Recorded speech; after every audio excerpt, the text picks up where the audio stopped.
Bonjour à tous et bienvenue dans ce 3e épisode du mois de juillet. Nous sommes toujours en compagnie de Patricia Daré qui va aujourd'hui nous parler de ses facultés de communication avec l'au-delà. Est-ce une simple distorsion du paranormal ou un réel don qu'elle possède?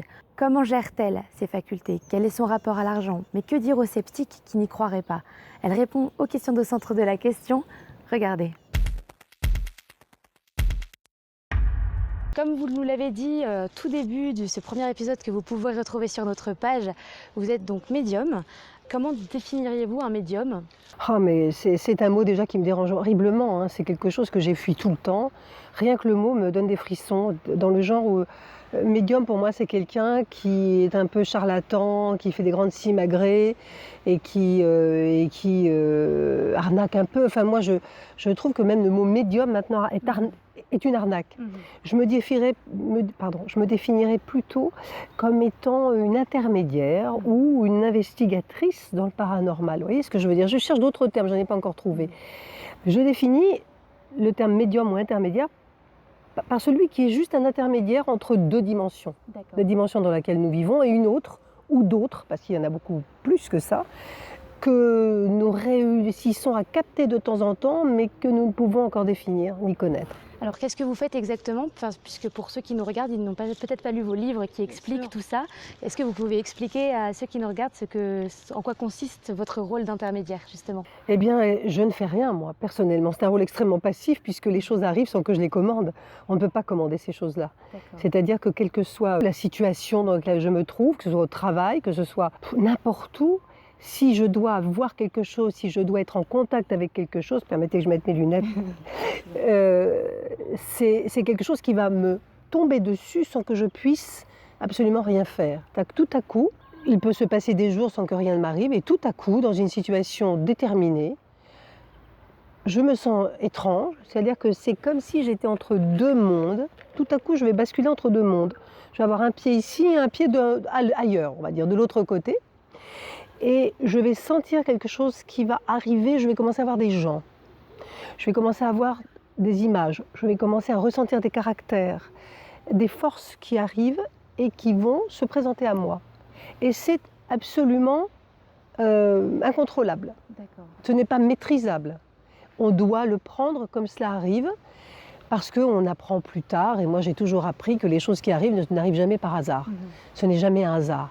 Si on voit quelqu'un, certaines fois, beaucoup de fois, de nombreuses fois des défunts, parce que ce sont des défunts qui viennent me voir, c'est qu'il y a une raison. Donc il y a quelque chose à dire, il y a quelque chose à faire, il y a un coup de main à donner, ou à ce défunt, ou à des membres de sa famille, ou à une personne à qui il veut parler. Mais ce n'est jamais par hasard. Et je suis complètement tributaire de cette situation, c'est-à-dire que je ne cherche pas.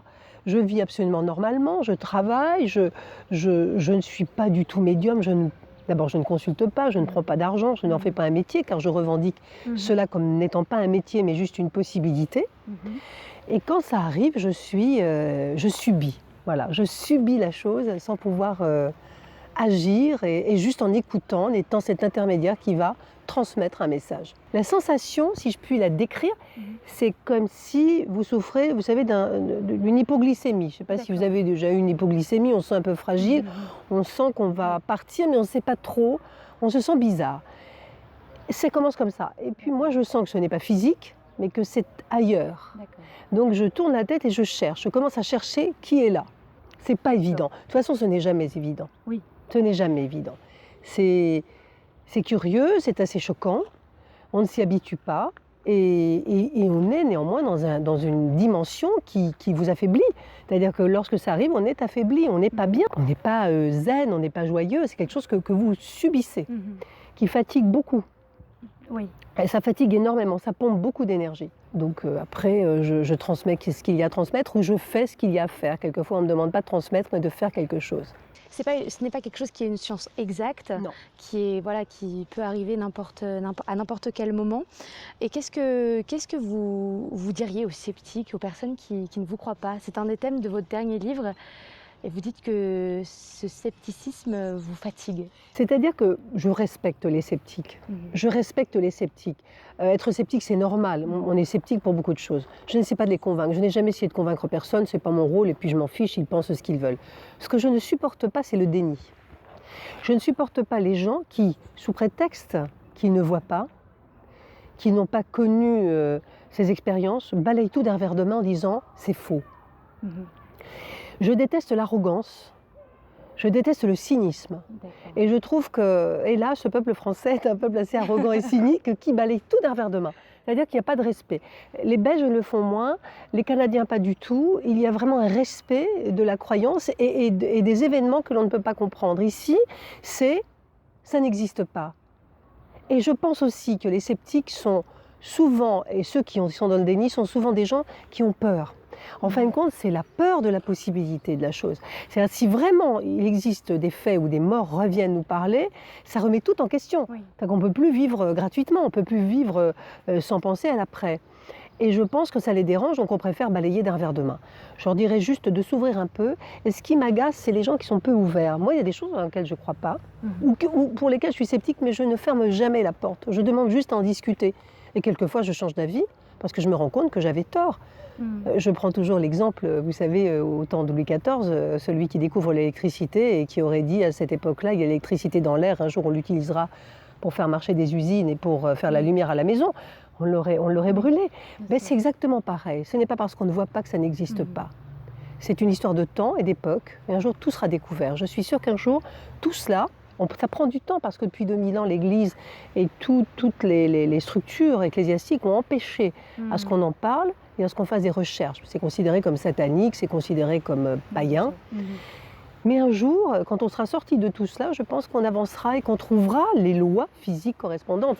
Ça commence un peu avec la physique quantique. Et justement, pour rebondir sur cette question, vous pensez que ces techniques qui sont en lien avec l'au-delà, ces techniques de médiumnité ou toutes les autres sciences plus ou moins liées à ça, pourraient servir dans l'avenir, pourraient être utilisées dans le domaine de la médecine, de l'économie, des découvertes historiques ou ce genre de choses? J'en suis sûre. Je suis sûre que ces choses-là, toutes ces connaissances pourraient servir le jour où elles vont être crédibles. Et pour qu'elles soient crédibles, il va falloir enlever tout l'aspect, j'allais dire, matériel, tout l'aspect commercial. Il faudrait vraiment travailler avec des médiums qui sont inconditionnels, qui, moi, comme je le fais, se prêtent aux expériences sans rien demander, juste par passion, juste par volonté d'avancer. Et à ce moment-là, je pense que, et avec la police, et avec la médecine, et avec les histoires de guérisseurs, on avancerait beaucoup plus. Ce qui freine, en fait, c'est cet aspect dont on parlait tout à l'heure, c'est ce manque de crédibilité à cause de ces commerçants, de ces marchands du temple, qui sont en train de tout foutre en l'air, et qui ne sont plus crédibles, et qui ne rendent plus ceux qui sont sérieux crédibles. Par leur commerce. Mais c'est dommage parce que ce n'est pas un don qui arrive à certaines personnes, c'est une capacité que nous avons tous et qui se révèle chez certains plus que chez d'autres. Mais nous avons tous cette capacité, ça c'est certain. Parce que nous rappelons que vous faites des consultations pour aider certaines personnes. Et des coups de main, oui. Ces consultations sont gratuites. Oui, c'est gratuit. Je ne demande jamais un centime à personne. Madame Patricia Daré, du coup, écrit des livres, donc je vous invite à aller les lire. Et je vous remercie. Et on se retrouve la semaine prochaine pour un nouvel épisode de Centre de la Question, toujours en compagnie de Madame Patricia Daré. Bonne soirée. Merci.